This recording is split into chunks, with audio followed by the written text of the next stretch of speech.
risca, e quando eu contar até 3 e falar já, você tem que correr em direção àquela árvore, e o primeiro a chegar na árvore vai ganhar a cesta de doce. As crianças ficaram super animadas, tudo ali agitada, e ele falou, posição, né? Todas elas se colocaram ali na frente da linha que ele tinha feito.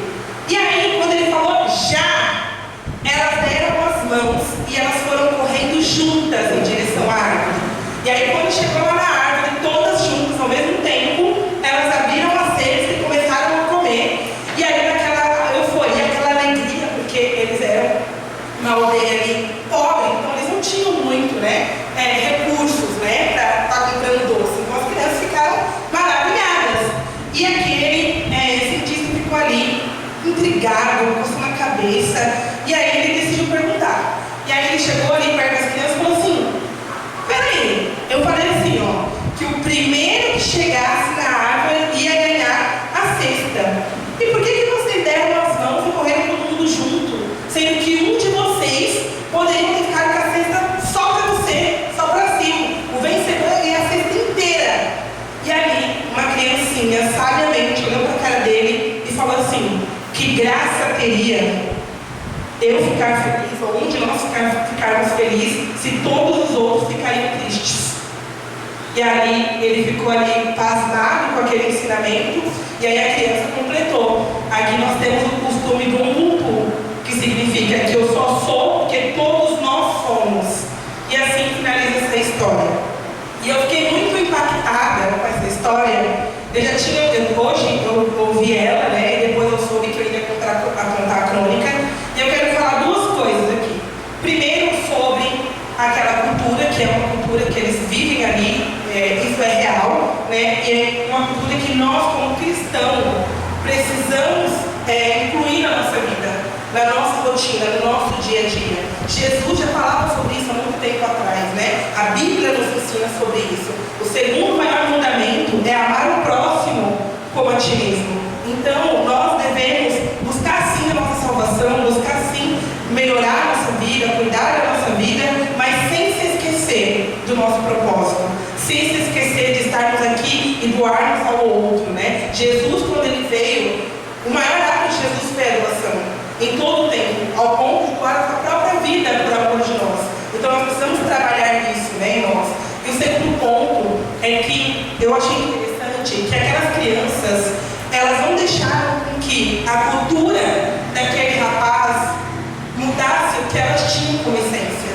Porque ele queria fazer um teste e ele achou que daria certo, aquilo que ele acreditava que era certo. Mas aquelas crianças já estavam sendo ensinadas desde pequena. Porque a história conta que não tinha nenhum adulto. Não foi nenhum adulto que falou para aquela criança. Aquela criança falou aquilo que ela já aprendia desde cedo. E nós, como cristãos, precisamos saber que nós só somos alguém, só somos alguma coisa se nós estivermos em Cristo, se nós estivermos em Deus. Então que isso venha a ser enraizado em nós. Que a cultura do mundo, que o jeito do mundo não venha roubar a nossa essência, não venha roubar aquilo que Cristo quer que nós sejamos. Então que nós venhamos meditar sobre isso e que essa crônica venha falar do coração de cada um. Amém? Uma salva de palmas para Jesus.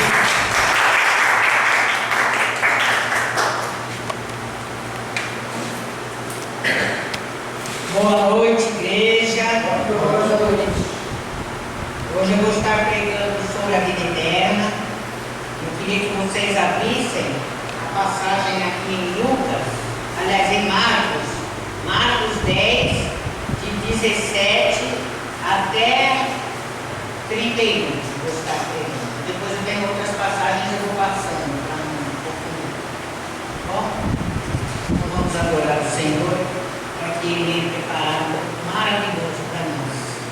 Nós possamos tomar posse das bênçãos que Jesus já tem preparado para cada um de vocês.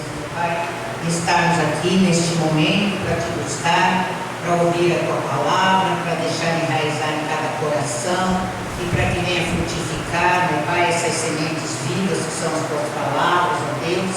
E é por isso que estamos aqui, meu Pai, para nós ganharmos, né, buscarmos através da tua palavra. Nós temos que buscar, meu Pai, ganhar a nossa vida eterna. E aqui está muito difícil, meu Pai, E dentro das próprias igrejas cristãs está difícil aqueles que vão herdar a vida eterna, meu Pai. Então que nós possamos aprender e buscar, meu Pai, para a nossa vida, esta vida eterna que nós temos que buscar no Senhor Jesus, para a nossa salvação eterna. Por isso, desde já, meu Pai, já te louvo, já te agradeço, porque eu creio na condição de um culto maravilhoso, cheio de bênçãos e de vitórias. Em nome do Deus que é Pai, Filho, Espírito Santo. Amém e amém. Graças a Deus. Obrigada, Senhor Jesus. É isso aí. Então, vamos falar hoje da vida eterna. Quero falar umas passagens antes e depois eu vou na Bíblia, né? Na passagem bíblica. Em Marcos 8, depois na sequência, primeiro eu vou pregar 10, de 17 a 31, e depois eu vou pregar também Marcos 8, de 34 a 38. E em João 5,24 diz assim: na verdade vos digo, que quem ouve a minha palavra e crê naquele que me enviou, tem a vida eterna. Então, olha as bênçãos que nós temos que aprender aqui no início, depois vamos completar essa palavra. Porque a Bíblia fala que nós temos que, na verdade, ouvir a palavra do Senhor, né? Crer naquele que enviou Jesus aqui, que é o Pai dele, que é Deus, porque assim nós teremos a vida eterna. E não entrará em condenação, mas passou da morte para a vida. Que realmente é isso que nos acontece. Quando nós nos convertemos, nós chegamos aqui, né, nas trevas, e a gente vem e segue as palavras de Deus, segue Jesus, e a gente se batiza. Então a velha criatura morre e nasce uma nova criatura para andar em novidade de vida. E esse é o segmento nosso que nós temos que seguir. Todos vir para a igreja, se converterem de fato verdade, se batizarem e buscar o seu crescimento espiritual para poder herdar a vida eterna. Né? Em João 5,39 fala também algo excelente que diz assim: examinai as Escrituras, porque vós cuidais de ter nela a vida eterna, e são elas que de mim testificam. Então, a importância de nós examinarmos a Bíblia, porque se nós não lermos a palavra, se nós não estudarmos a palavra, se nós não adorarmos o Senhor, não louvar o Senhor, não orar, não interceder, não jejuar, como é que nós vamos ter a vida eterna se nós só lemos a Bíblia enquanto estamos na igreja? Em casa nós nunca temos tempo de ouvir um louvor, de ouvir uma palavra de Deus, de ouvir ali Jesus falando conosco, porque a Bíblia fechada é um livro comum, mas ali a Bíblia aberta ela é a boca de Deus falando para cada um de nós. E em João 6,40 fala: porquanto a vontade daquele que me enviou é esta, que todo aquele que vê o Filho e crê nele tem a vida eterna, e eu o ressuscitarei no último dia. E tem uma passagem que tem a ver com isso aqui, que eu até deixei aqui de lado, porque tem muita coincidência que é uma sequência. Que aqui nessa fala que a vontade daquele que me enviou, né, que é Deus que enviou Jesus aqui na terra, é que nós podemos ver o Filho dele. É lógico que nós vamos ver não visualmente, né, mas nós vamos ver através da palavra dele. Quando nós, por isso que eu falo que a Bíblia fechada é um livro comum e aberta é a boca de Deus falando. E ali sim nós vamos ver o verdadeiro Deus, né? E nós temos que crer nele, né? Como fala aqui, para ter a vida eterna, e aí nós seremos ressuscitados. Olha que maravilha, né? E em Daniel 12, fala assim: e muitos dos que dormem no pó da terra ressuscitarão, uns para a vida eterna e outros para a vergonha e desprezo eterno. Olha que forte, que vai ter o julgamento. Jesus vai voltar na terra para julgar. Então até quem morreu com Deus, quem morreu sem Deus, vai ser todo mundo ressuscitado. Mas como ele fala aqui, uns vai ser para a vida eterna e outros vai ser para a vergonha e desprezo eterno. Imagina só como que nós temos que então buscar mesmo a nossa vida eterna, através da palavra, das pregações, da obediência, de fazer todo que a pastora ensina, que orienta, e nós levarmos ali a sério, né, as coisas de Deus. E em Romanos 6:22 fala: mas agora, libertados do pecado e feitos servos de Deus, tende em vossos frutos para a santificação e por fim a vida eterna.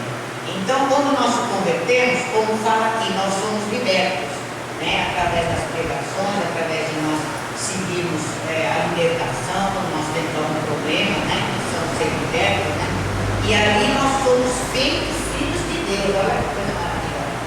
E ali nós temos um fruto, né, nós temos um fruto para a santificação e por fim para a vida eterna. Olha que coisa maravilhosa.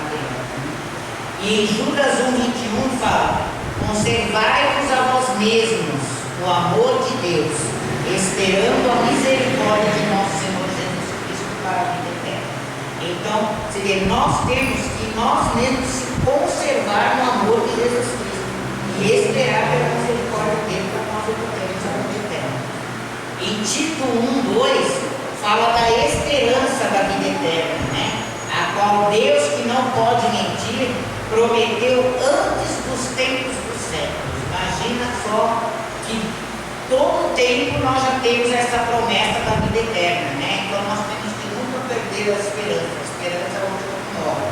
Sempre temos que ter fé, ter esperança de fazer tudo certo, tudo correto ensinado na igreja, de procurar ver mesmo, se analisar, se santificar, né? Para nós podermos receber esta bênção que é a vida eterna de Deus, né?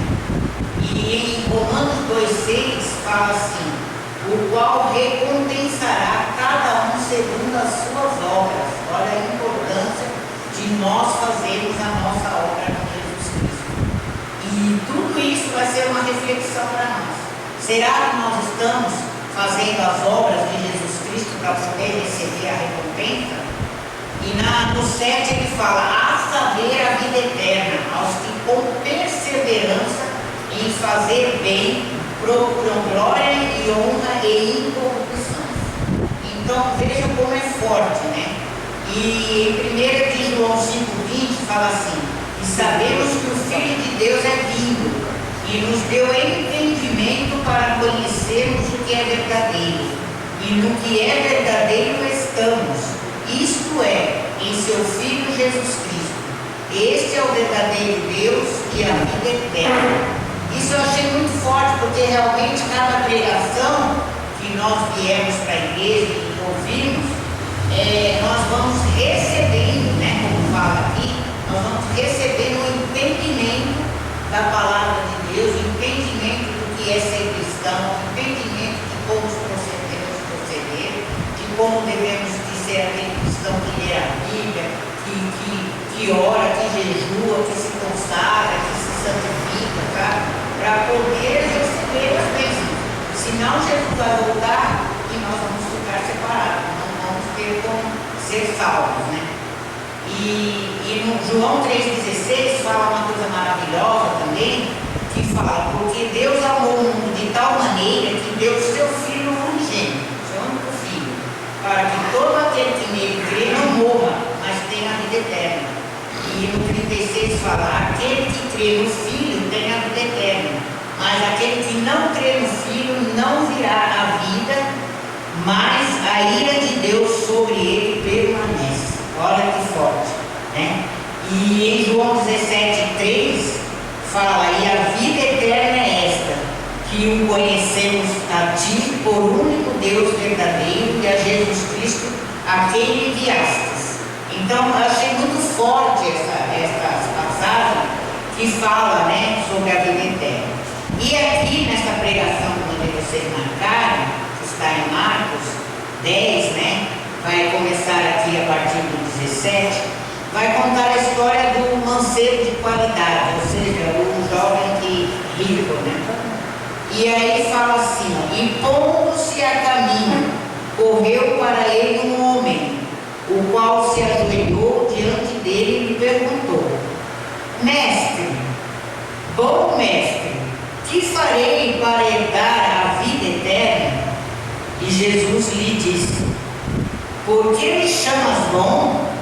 ninguém é bom senão um que é Deus. Tu sabes os mandamentos: não adulterarás, não matarás, não furtarás, não dirás falsos testemunhos, não defraudarás alguém, honra a teu pai e a tua mãe. E ele, porém, respondendo, lhe disse: Mestre, tudo isso guardei desde a minha mocidade. E Jesus, olhando para ele, o amou e lhe disse: falta-te uma coisa, vai, vende tudo quanto tens e dá aos pobres, e terás um tesouro no céu. E vem e segue-me. Então aqui ele teve uma oportunidade, né, de parar e pensar no chamado que Deus estava chamando ele verdadeiramente na conversão, porque até então, pelo que Deus viu, ele só estava cristão de fachada. Na verdade, ele não era um verdadeiro cristão. Aí fala assim na sequência: mas ele, pesaroso destas palavras, retirou-se triste, porque possuía muitas propriedades. Então veja bem que esta palavra pesaroso é o peso da palavra que Jesus disse para ele. E ele ficou triste e não aceitou a conversão, o chamado de Deus. Então Jesus, olhando ao redor, disse aos seus discípulos: quão dificilmente entrará no reino de Deus os que têm riquezas. E os seus discípulos se admiraram destas suas palavras. Mas Jesus tornou a falar. Disse-lhes: filho, quão difícil é para que os que confiam nas riquezas entrar no reino dos céus. É mais fácil passar um camelo pelo fundo de uma agulha do que entrar um rico no reino de Deus. E nessa passagem, a gente, pelo estudo que faz, a gente vê que esta interpretação que Jesus passou ali para ele era porque em Jerusalém, depois da tarde, fechava todos os portões e ficava um portão pequeno só ali, aberto, para que alguém precisasse passar. E os camelos, para passar ali, eles tinham que deixar a sua bagagem e se ajoelhar e rastejar ali para poder passar naquela brecha, né? Que ali era uma brecha praticamente. E nisso é uma reflexão para nós, porque Jesus fala, né, que é muito difícil, dificilmente um rico herdará o reino de Deus. E isso me fez refletir, sabe? Porque este rico, esse jovem, né, que na verdade no início fala que ele era um homem, e depois continua aqui, ele falando que desde a mocidade ele fez tudo aquilo. E aí eu fiquei analisando porque como que as pessoas, esse jovem, ele foi o fraco dele que Jesus atacou. Jesus, conhecendo o coração, conhecendo a mente, conhecendo a ganância, conhecendo, porque ele, por ser rico, ele estava apegado aos bens materiais e não ao ser um verdadeiro cristão a cumprir. Porque senão Jesus não tinha falado para ele todas aquelas passagens dos mandamentos, como ele falou. E ali eu fico analisando, porque nós que estamos aqui hoje buscando a nossa vida eterna, nós precisamos descobrir qual é o nosso ponto fraco. Porque esse jovem, o ponto fraco dele foi a riqueza, foi o orgulho, foi a ganância. Ele se entristeceu e ele foi embora. Ele perdeu a oportunidade de ser um discípulo de Jesus, porque ele estava ali com Jesus ao vivo, né, pessoalmente. Olha o que ele perdeu na vida dele, a oportunidade que ele perdeu, sabe? E ali Jesus então fala para ele dessa forma e ele vai embora, porque ele não aceitou o chamado de Jesus. E este homem, o ponto fraco dele foi esse. Mas nós que estamos aqui, nós podemos ter algum outro ponto fraco. Nós podemos ter um ponto fraco do pecado, da mentira, da fofoca. Nós podemos ter um ponto fraco de ficar olhando na internet o que não deve, sabe? De arrumar tempo para tudo e não arrumar tempo para Deus. E ali a gente tem que parar e pensar qual é o nosso ponto fraco. Porque todo mundo tem um ponto fraco. E é nessa hora que o diabo pega nós. Então o que nós temos que fazer? Refletir. Estava até conversando aqui com a Tata, ela estava falando de Abraão, que Abraão é o ponto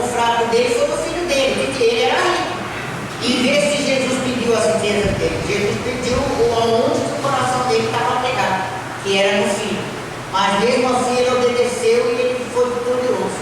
Mas não foi fácil, né? Jesus pediu o filho dele e ele lá levar para entregar. Ali ele mostrou, né? Realmente ele deu mais valor para Jesus do que para o filho dele. Ele não pôs o filho dele em primeiro lugar e deixou Jesus de lado. E isso é uma reflexão muito boa para nós fazermos da nossa vida. Como que está? Olharmos dentro de nós, se examinar. Qual que será o meu ponto fraco? Será o orgulho? Será a ganância? Será a riqueza? Será porque tem casa, porque tem carro, porque tem saúde ou porque tem o melhor? E aí acha que não tem um ponto fraco? Então nós precisamos se examinar muito, sabe? E aí ele repetiu 2 vezes isso de que é mais fácil, né, passar um camelo pelo fundo de uma agulha do que entrar no céu um rico, né? E aí ele fala assim, e eles se admiraram, no 26, ainda mais, dizendo entre si, quem poderá, pois, salvar-se? Jesus, porém, olhando para eles, disse, para os homens isto é impossível, mas para Deus, mas não para Deus, porque para Deus todas as coisas são possíveis. Então Pedro começou a dizer-lhe, eis que nós tudo deixamos e te seguimos. E Jesus respondeu e disse, em verdade vos digo, que ninguém há que tenha deixado casa, ou irmãos, ou irmã, ou pai, ou mãe, ou mulher, ou filhos, ou campos, por amor de mim e do Evangelho, que não receba 100 vezes, tanto, já neste tempo, em casas, e irmãos, e irmãs, e mães, e filhos, e campos, mas com perseguição. E ele fala, com perseguições e no século futuro a vida eterna. Olha que forte que é. Isso é uma reflexão para nós fazermos, porque Jesus ele fala, né, que nós temos que deixar tudo. Isso não quer dizer que Jesus quer que nós, como ele fez uma comparação para aquele jovem, não quer dizer que para nós seja a mesma coisa, porque nós podemos ter os bens materiais, podemos ter dinheiro, podemos ser ricos, mas aonde que é o nosso ponto fraco? Nós não podemos se apegar aos bens materiais. Eu falo isso por conta própria, porque eu mesmo era assim. Eu era apegada a meus bens, a meus carros, a minha fábrica, que eu tinha as fábricas, a loja. Eu era apegada à minha família. Então, isso, glória a Deus, eu glorifico a Deus, porque eu me desprendi disso, sabe? Hoje, para mim, o mais importante é louvar e agradecer a Deus pela minha vida, que Ele me salvou ali no metrô, que eu poderia ter morrido, e eu estaria no inferno queimando, e toda essa igreja não existiria, nem minha família seria salva. Então, olha a importância de nós prestarmos atenção e olhar para dentro de nós, para nós vermos, sabe, de que jeito que nós vamos herdar a vida eterna. No nosso quarto lá escondido, lá longe, onde ninguém vê, e a pessoa achar que de Deus não vê. Porque a Bíblia fala que nem tudo que a gente faça para Deus não tem nada escondido que Ele não possa ver. Então fala aqui no final, fala assim, porém muitos primeiros serão últimos e os últimos serão primeiros. Isso para fazer uma comparação, porque às vezes as pessoas pensam, né, que é melhor que os outros e ninguém é melhor que ninguém. E na sequência, aqui voltando para trás, nesse mesmo Evangelho aqui de Marcos, no 8, do 34 em diante, do 34 até o 38, ele fala assim, ó, cada um deve levar a sua própria cruz, e chamando a si a multidão com seus discípulos, disse-lhes, se alguém quiser vir após mim, negue-se a si mesmo, e tome a sua cruz e siga-me. Olha que forte. Porque qualquer que quiser salvar a sua vida, perdê-la-á. Mas qualquer que perder a sua vida por amor de mim e do Evangelho, esse a salvará. Pois que aproveitaria o homem ganhar o mundo inteiro e perder a sua alma? Ou o que daria o homem pelo resgate de sua alma? Será que todo o dinheiro do mundo? Será que a sua casa? Será que os seus carros? Será que o seu dinheiro guardado? Será que isso tudo compra a sua salvação? De jeito nenhum. Tá? Por isso que nós que somos cristãos, nós viemos aqui uma vez por mês, conquistando pela fé, e com certeza nós conquistamos se praticamos tudo que é ensinado. Mas nós não podemos, por coração, deixar o nosso ponto fraco ser esse, de nós ter orgulho, de nós colocar o nosso coração na nossa casa, na nossa família, nos nossos carros, no dinheiro, nas firmas, na empresa, na loja, naquilo que a pessoa tem, sabe? Não, nós não temos que se achar, não, eu sou todo poderoso, eu sou melhor que os outros, ninguém é melhor que ninguém. Então nós temos que ter sim as bênçãos que Deus nos deu, a Bíblia inteira promete isso para aqueles que são deles. Deus não nos deixa sem essa bênção, né? E aqui no 38 ele fala assim: porquanto qualquer que entre esta geração adúltera e pecadora se envergonhar de mim e das minhas palavras, também o Filho do Homem se envergonhará dele, quando vier na glória de seu Pai com os seus santos anjos. Olha que forte, Jesus vai voltar e Jesus vai arrebatar a igreja. E de que jeito que ele vai encontrar? Nós temos que fazer essa pergunta para nós mesmos. Será que nós vamos ter, sabe, a vida eterna? Ou será que nós estamos falhos, estamos deixando algo, sabe, na obra de Deus, de fazer a obra, sabe? Não é vir sentar aqui, escutar a Bíblia e vai embora, a vida continua, nem se lembra de nada, sabe? Igreja não é isso, obra não é isso. Obra é todos arregaçarem as mangas juntos e trabalhar na obra, para que o crescimento seja justo, ninguém melhor que ninguém, todos ali unidos. Isso é a nossa obrigação diante de Deus, porque não adianta que nem esse jovem que conhecia a Bíblia, sabia tudo, mas só que quando Jesus colocou ali aquele sistema dele ali, ele negou Jesus, ele negou a salvação, ele negou o chamado. Então nós jamais devemos negar o nosso chamado. E no Salmo 106, versículo 4, fala assim: lembra-te de mim, Senhor, segundo a tua boa vontade, para com o teu povo, visita-me com a tua salvação. Aí no 5 ele fala: para que eu veja os bens dos teus escolhidos, para que eu me alegre com a alegria do teu povo, para que me regozije com a tua herança. Então nós temos o direito, sim. O povo de Deus merece herança, merece ter bênçãos, merece ter vida longa, vida espiritual, vida física saudável. Nós merecemos tudo desde que nós obedecemos a Bíblia, as pregações que têm vindo chamar a atenção de todos nós, para nós acordarmos enquanto é tempo, porque não adianta depois que Jesus, quando ele fala aqui que vai voltar, ele vai arrebatar a igreja, ele vai ressuscitar vivos e mortos e vai julgar. Então, uns para a salvação e outros para a perdição eterna. Então, nós temos que parar e pensar na importância da nossa vida eterna, sabe? Nós precisamos parar e se examinar e ver o que eu estou fazendo com a minha vida, com o meu corpo, com o meu espírito, com a minha alma. Eu estou jogando no lixo, eu estou destruindo, eu estou aí, não estou nem aí com a igreja, nem com a obra. O que eu estou fazendo? Por que eu não estou no círculo de toda a igreja num só espírito?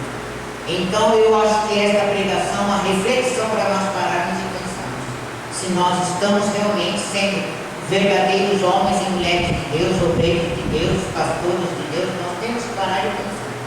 Isso é muito importante para todos nós. Então que nós possamos refletir nesta noite sobre esta passagem e ver, sabe, olhar para dentro de nós e ver: será que nós somos dignos mesmo de receber a vida eterna, ou será que nós vamos receber a maldição eterna? E vai depender de cada um, a escolha de livre-arbítrio. Cabe a cada um todas as pregações que vêm sido chamada a atenção, que fala dos finais do tempo, que fala das orientações para os jovens, para nós, para todo mundo, de como a gente ser um verdadeiro homem de Deus, uma verdadeira mulher de Deus. Isso é um chamado de Deus para a nossa vida, porque muita gente está dentro da igreja e não está arregaçando a mão para fazer a sua parte. Então, que nós possamos pegar para nós isso e, sabe, parar, refletir, parar e pensar. O que eu estou fazendo? Será que eu vou receber a vida eterna mesmo ou não? Isso é uma interrogação que fica na cabeça de cada um de nós. Amém? Glória a Deus.